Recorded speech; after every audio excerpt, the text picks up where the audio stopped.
Hey everybody, welcome to the English Renaissance.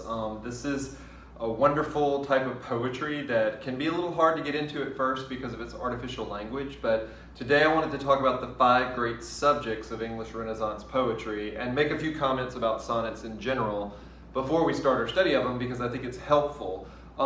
It's not that the sonnets are saying something that's groundbreaking or something that's never been said before. They actually are really repetitive and they kind of say the same things over and over again, but it's the way they say them every single time that's interesting. But generally, sonnets are a wonderful form of poetry. Some people don't like sonnets, they like free verse poetry, and they say the sonnet is where old professors go to die. But I think over the course of this study you'll see that that's not necessarily true.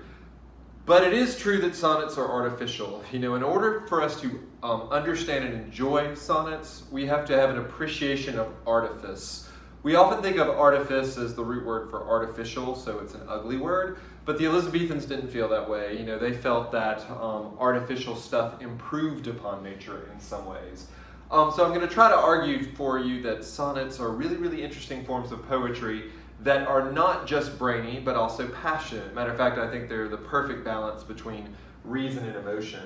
I define sonnets in lots of different ways, but one I just say is that sonnets are deliberately crafted intellectual arguments of comparisons. They tend to be built around similes and metaphors for the most part, and so they're very good to talk about in AP and English. They are very brainy, they're very, very difficult to write, but they're also extremely passionate and flattering. Once we've studied the sonnet for a while, you'll see it would take a lot of work to write 14 lines, 10 syllables each, an iambic pentameter that uses a cool metaphor that describes something about usually the lady love that a male speaker is in love with. And it can be an impressive feat to write a sonnet. I have lots of metaphors for the sonnet.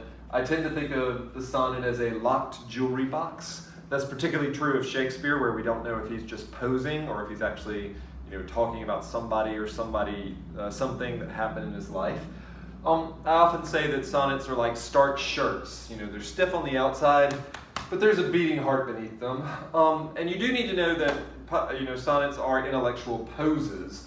They are like Hamlet holding a skull. They're very sort of posy. A lot of pop songs that we listen to today are also very posy, but we just don't notice the artificiality of a pop song as clearly as we do in a sonnet. But because sonnets are following a lot of strict rules, I often describe them as emotionally engineered machines.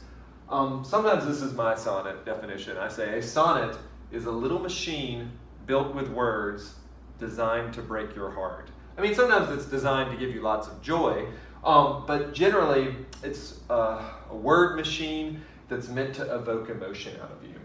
And as I mentioned, a lot of them are repetitive, especially in the English Renaissance. As we get more into modern poetry, they change quite a lot. But generally, there are 5 great subjects of English Renaissance poetry. And as we know from, Petrarch, we know that they start with love, for the most part. That's where sonnets begin, is a male speaker usually longing for a cold female audience. So the first 2 subjects of Renaissance poetry I associate together, and they are beauty and love. Beauty and love. And they are related, right? Physical beauty attracts the eye, and it evokes love, usually in the male speaker. I call beauty and love, this is my little story I tell, the damsels in distress. But almost every sonnet touches on beauty and love from the English Renaissance. Now, beauty and love are in distress, but what are they in distress from? Well, they're in distress from 2 other things that are associated that I call the villains, and they are time and death. Again, these 2 are related. Time, enough of it passes, it leads to death. And time also can destroy beauty as you get wrinkles and you're not quite the glorious thing you were in your 20s. I call time and death villains. And of course, death is much scarier than time, although they're related, but if the person you love dies, then it feels like maybe your love has died, and that is a very scary thing to a lot of Renaissance poets. So we have 2 different characters here, just sort of pairs of characters associated together. Beauty and love, the damsels in distress, and time and death are the villains that are always threatening them. a lot of Renaissance poets, particularly Shakespeare, sweats out how can we vanquish time and death and save the damsels in distress. And there's one answer over and over again in the sonnets, and it is poetry. Poetry is what I call the knight in shining armor. It may be cheesy, but we'll see that a lot of the Renaissance poets find poetry to be this amazing thing that can stop time and preserve beauty and love forever. And that's kind of what they want to do.